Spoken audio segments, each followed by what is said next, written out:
An emotional public meeting in the East Jerusalem district of Jabal Mukaber. Mohammed's mourning the loss of his son, Baha. The 22-year-old was shot dead after he and an accomplice launched a knife and gun attack on a bus. 2 Jewish men were killed, but to many here he's a hero, another name in a long list of Palestinians who've died fighting Israel. They say we're the terrorists and they're the victims.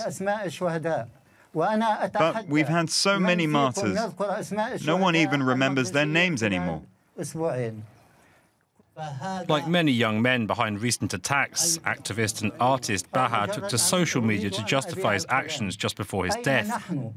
Israel said he was affiliated to Fatah and had made a series of extremist statements. For his father, he's part of a new wave of resistance that's taking place outside the old political structures. My son, the martyr, chose this course of action. It was his way of expressing his disgust at Israel's daily persecutions, their incursions into the Al-Aqsa Mosque. Faced with a fearful public, Israel has responded with a massive deployment of security. In East Jerusalem, that means more roadblocks, searches and ID checks. People complain their daily lives are being strangled. Student Suhaib lives here but works in the West, and he's allowing an extra hour for the journey across town. Look at this queue. It goes on for kilometers.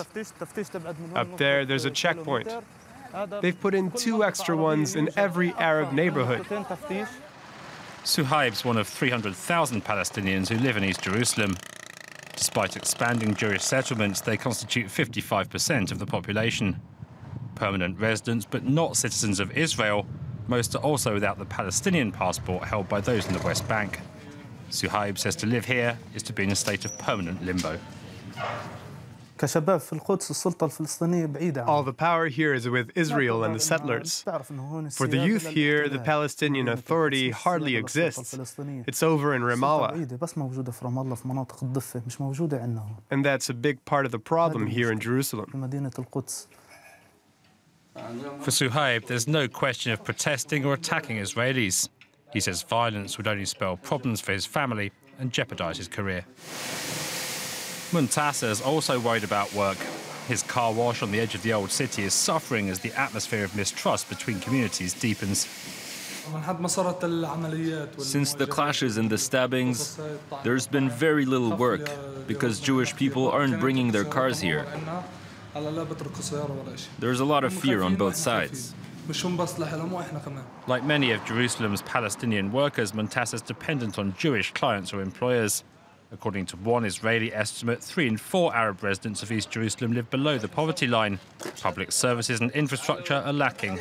City authorities promise better economic prospects, but from this young man and his friends, there's a sense of resignation. I don't want anything from life. I don't want to get married or whatever. I just want Al-Aqsa and Jerusalem to be free. How can you do that? I don't know. I don't think it will ever be free. Back to Jabal Mukaber in the shadows of Israel's infamous wall. It fences off whole districts of East Jerusalem. For Mohammed, it's a symbol of failure on both sides, which has driven the young to despair. The young generation is very disappointed with the one that went before my generation. They say, it's you that signed up to Oslo. And they're also very disillusioned with the Palestinian Authority, which, after Oslo, has brought us the separation war, Israeli persecution, and division among the Palestinians. They've been dubbed the Oslo generation, Palestinians born at the time of accords which made a political solution to the conflict seem possible, a hope which has steadily faded throughout their young lives.